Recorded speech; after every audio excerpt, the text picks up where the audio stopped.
Hi everybody, welcome to my channel. My name's Jordy, and I'm here to do a general tarot card reading for the Pisces Collective. This reading is general, so it may or may not resonate with you.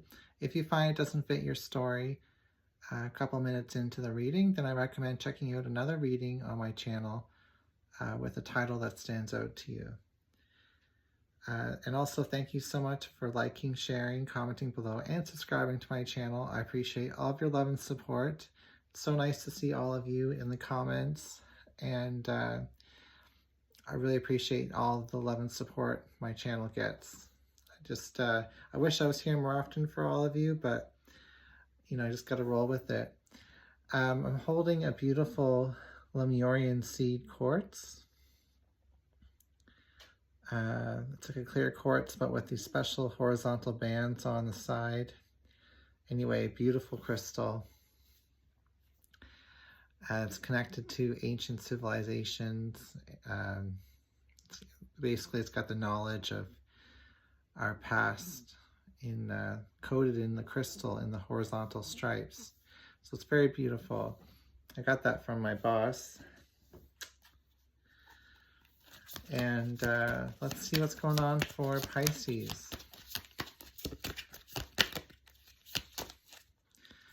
A lot of you who are very empathic or intuitive, but sometimes experience blockages. I feel like this would be a great crystal to help connect you through to the higher realms. Why not use crystal healing to boost your energetic experience, especially with tarot readings? Okay, let's get into this reading for you. We have the Magician reversed and the Queen of Swords reversed. Well, the Magician and the Queen of Swords are both Gemini energy, actually. And, well, Gemini and Libra energy, I should say, but they can be Gemini as well. It talks about what's the most valuable tool in your tool belt, and also, since they're reversed, how does that tool get misused? The most valuable tool in the Queen of Swords tool belt is her voice, her boundaries, the way she communicates and sets up, either a bridge with connection or a wall to defend. And it's all about the power of the mind. So how do we get into situations where our mind's working against us, where we're running into too many walls, or maybe in the opposite way, we're making too many connections between certain things, creating too many bridges with those tools? So I just want to say, don't be afraid to go deep with sometimes when you see tarot cards like these, especially in the very beginning, because they're highly charged, powerful cards. The Magician talking about magic, and the Queen of Swords, so she's a queen. She's mastered her suit. So there's magic even to the words that you speak, like affirmations. And it talks about those manifestation powers of the Queen of Swords voice and mind, which is beautiful. And I know we associate the heart with love and emotion, which may be associated with the suit of cups, the Queen of Cups per se. She is a queen. She is ruled by her heart. She has a powerful mind.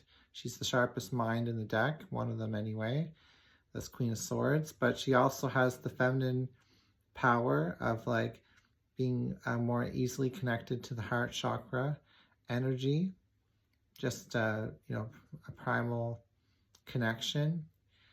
And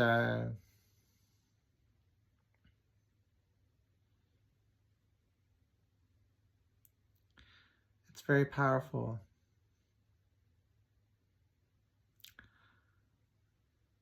So even though we're looking at chakras like the throat chakra or the crown chakra with the mind and the voice with the Queen of Swords, she also has an element of the heart chakra, which is like the bravery side of the swords, or the nurturing, the powerful, the passionate side of the heart of the Queen of Swords. So it's interesting.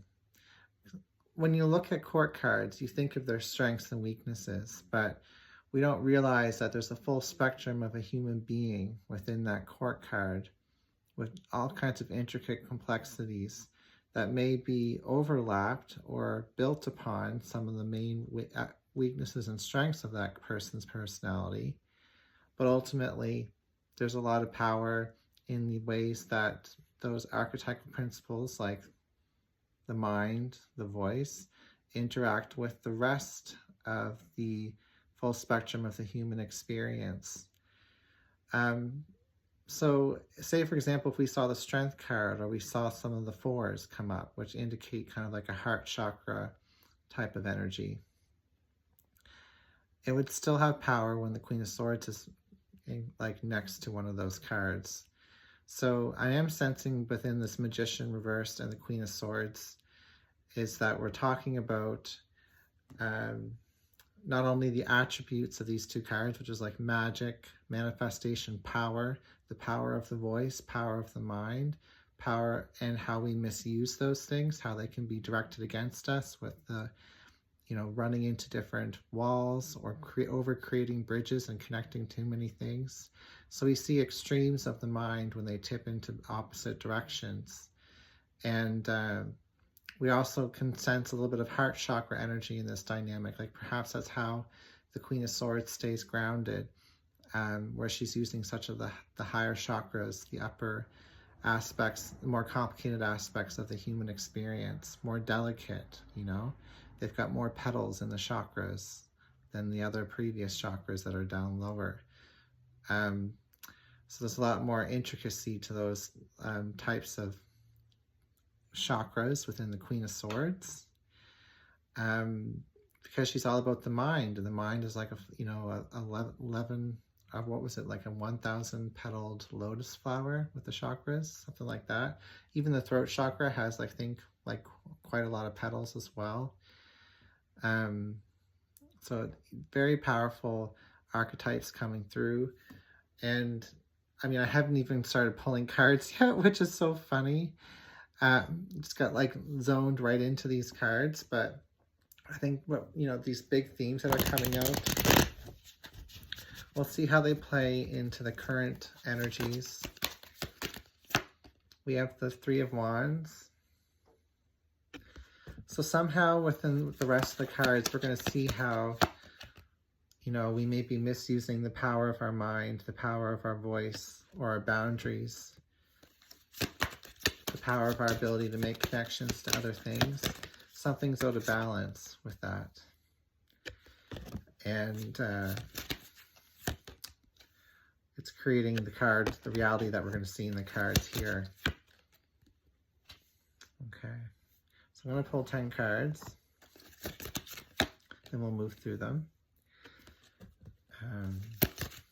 Just got a couple more left to pull. Oh, that's the Judgment card. Beautiful. We have the Ace of Wands. We have the Knight of Wands.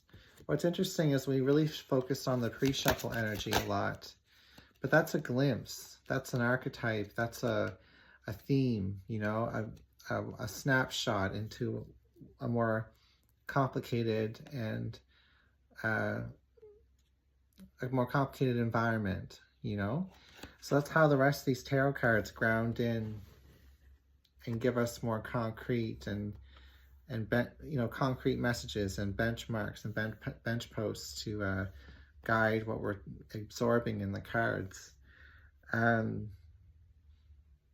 And I think that's the difference between oracle reading and tarot reading, because it's, unless you've got a very specific tarot or oracle reading style where you're able to like read oracle cards quickly in a way that weaves into a story, then most people who read oracle cards channel into that card and then channel out of the card. And it's very deep, and there's a lot of like exploration through one archetype or maybe two archetypes combined. But with tarot reading, you usually have more cards down and you're trying to read them all at once. Although that's how a lot of people approach tarot reading in general, especially when you're wanting to be very accurate. You can build up accuracy by pulling just a few cards at a time, or you can prove your accuracy by putting cards down and within a bunch of cards pulling out details as well. So it's whatever your comfort zone is. And, you know, try not to get too overwhelmed by the amount of cards that are down on the table. Not saying that one way of reading is better than the other, but that's why you see a lot more experienced readers more comfortable to put a big bunch of cards down on the floor before really diving in. And this is, of course, in regards to like card reading style, which is very mental. And that is kind of how we were kind of talking about with the Queen of Swords and the Magician energy of how, you know, you can use your mind in different ways. And versus pulling individual cards and then kind of doing like an intricate channeling that way, is more like intuition and mediumship based, which has its beauty in itself as well. So just very interesting. But getting into this reading, I can tell this is going to be a long video. Feeling deep today. We've got the Three of Wands and the Hanged Man in the current moment. So that's what I think it's talking about, expanding inwardly. And then we have the Judgment card representing you. So I feel like you're really trying to discern what is right and wrong as you expand and grow.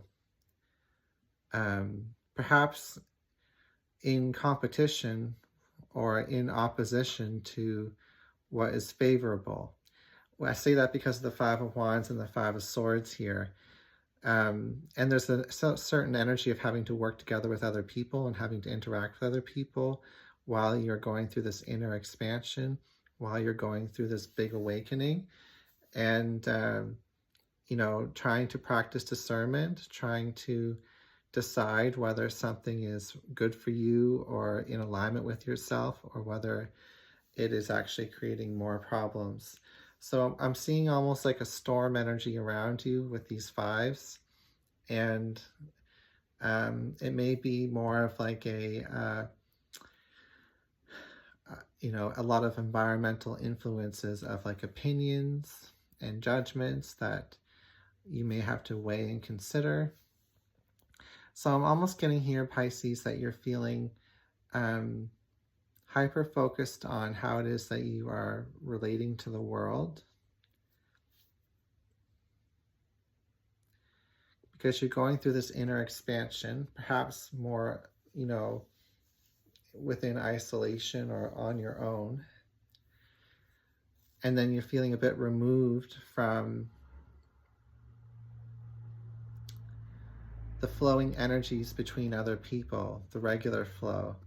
I actually feel like you're tapping into like a deeper rhythm here within yourself, maybe connecting to nature more, connecting to your animals, and also just witnessing dramas or conversations or, you know, forms of communication, forms of thinking, like that Queen of Swords and Magician energy that we saw.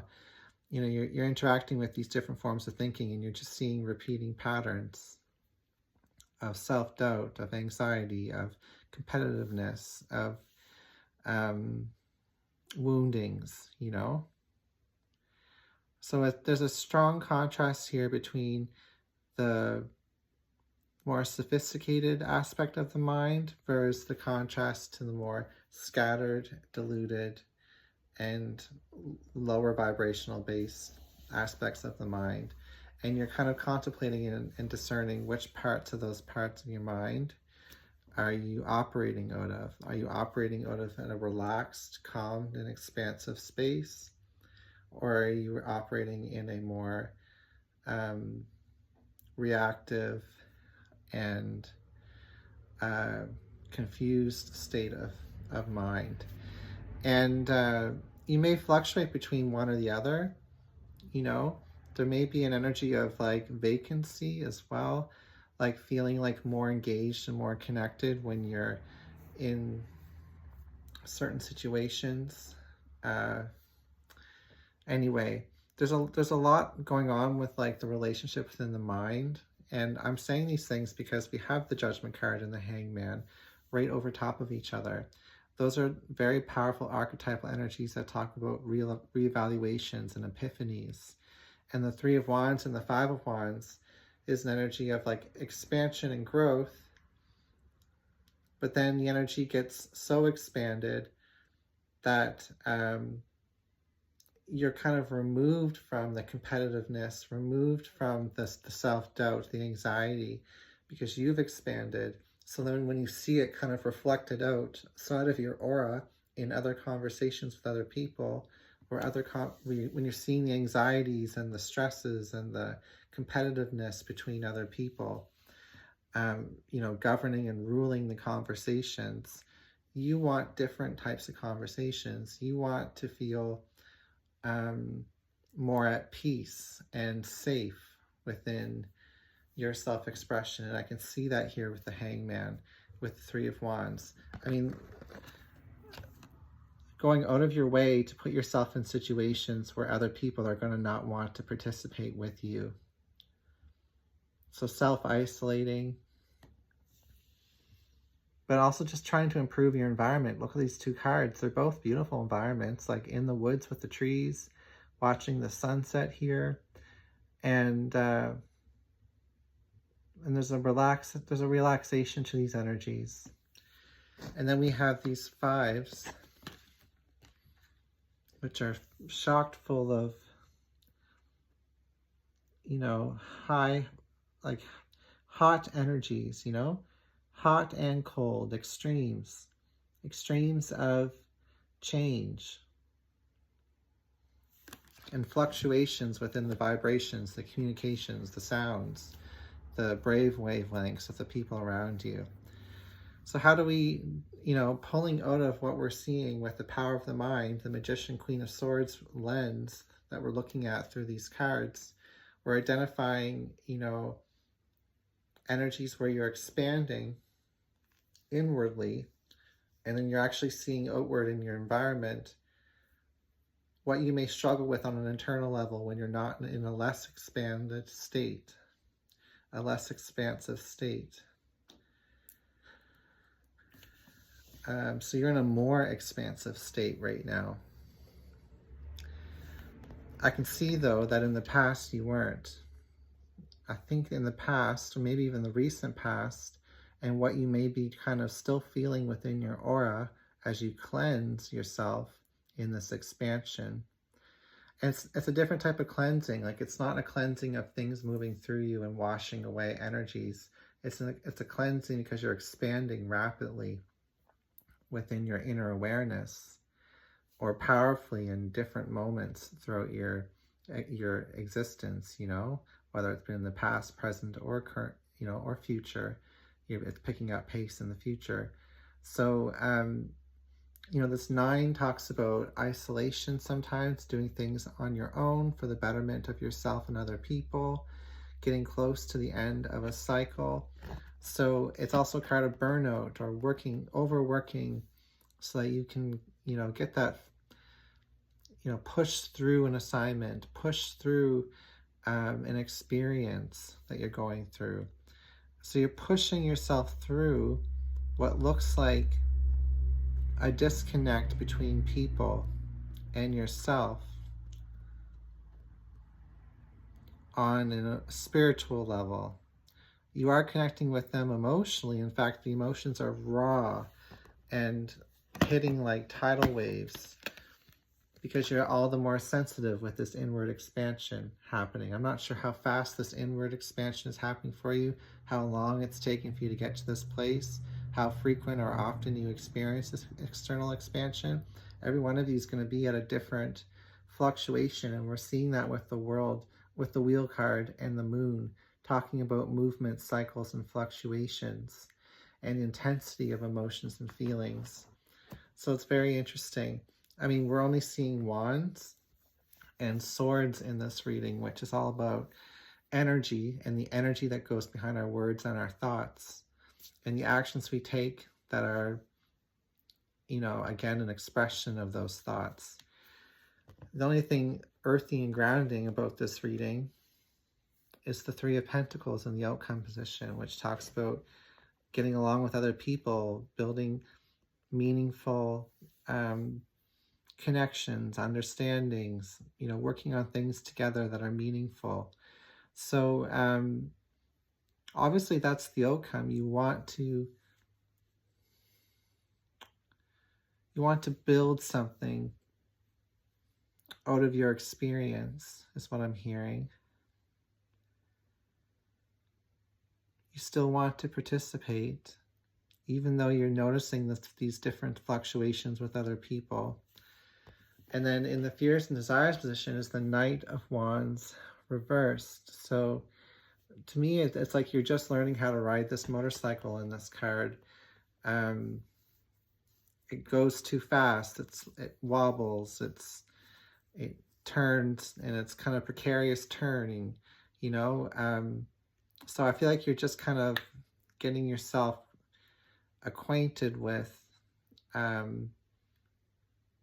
this inner expansion. So it makes sense, Queen of Swords reversed, Page of Magician reversed in the very beginning of the reading, where we looked at the possibility of misusing your words or misusing your mind. And while you're having this inner expansion, you may be noticing those moments where you're slipping up and feeling like a little bit wobbly with this Knight of Wands reversed. Wobbly being a metaphor for confidence and skill, you know? So, which are very much Knight of Wands energies. You do have the Ace of Wands in the center of the reading, and it's reversed. It's one single stick, and then we have above it the Five of Wands fighting over all these different sticks, you know? So it's interesting. On one hand, it talks about not participating, but then we were talking about participating with the Three of Pentacles. So I don't think participation is an option. I feel like you have to engage with these people, obviously, because we have to communicate with people in general, whether this is an isolated situation or this is your whole experience. But it talks about how you participate. Are you trying to project energy in situations, or are you trying to preserve your own energy? Because projecting only gets projected back at, so it's expending energy. Whereas meditation, whereas inner expansion is about accumulating energy. So you want to have more of the accumulating than you want to have of the expending in order to continue to charge that battery and get more closer and closer to your connection to source. I mean, we're talking about perhaps enlightenment or evolution within your spiritual pathway. And it may be confusing that that's actually what's going on with you because of how chaotic and raw your environments must feel with this inner sensitivity increasing. So you have my heart, Pisces, because I can see that you're grounded and anchored, but still a little bit shaky. Just like how a tree can be grounded and anchored and rooted within the ground, within the soil, but still shake in the leaves because of the wind, the mind, the communication force whistling through the trees. So perhaps this is a particular stage in your meditations or in your spiritual journey where things are just being riled up and kicked around. And as you kind of go deeper within the experience, or even desensitize to some of this raw sensitivity that's coming up for you on your inner expansion, you will start to perceive more. You will start to feel more relaxed and more able to work on your common goal, which is the common goal card, the Three of Pentacles in the outcome position.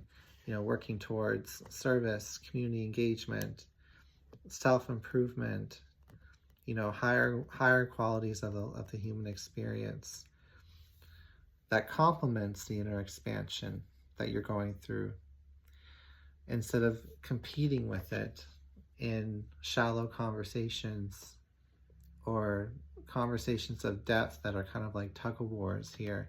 So I definitely feel like communication, which comes from the thoughts and the mind, that's what the storm is that you're dealing with.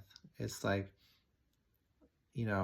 how do I continue to perceive and evolve and grow without having the perceptions of others influencing my experience, without having to completely close my eyes and ignore the treasures of these fluctuating opinions and conversations. There are hidden treasures in each of these communications, but you don't want to lose yourself within that storm. You have to kind of keep yourself centered and focused and rooted within the meditation of your experience as well, or else you'll just get whipped around in the storm, and the inner expansion, the higher perspective, will cease to exist, or it'll be further removed from your experience. It's not going to go away forever or be permanently gone, but you may lose a very valuable position you've kind of gained for yourself right now on your pathway.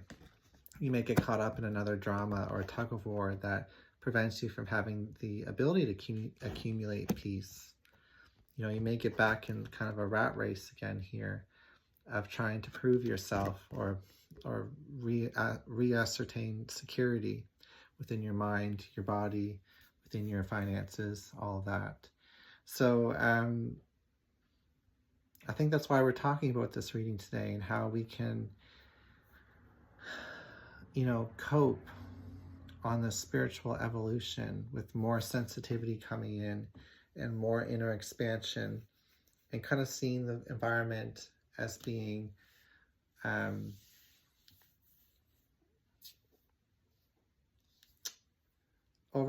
stimulating in a way where it's taking away, it may feel like it's taking away from your ability to focus on yourself. But you will be able to get to the point where you'll be able to balance that without limiting yourself inward, without limiting your expansion, basically. Your ability to be more relaxed and connected to everything all at once, So anyway, I'm going to end the reading there. Thank you for being here, and I'll see you again soon.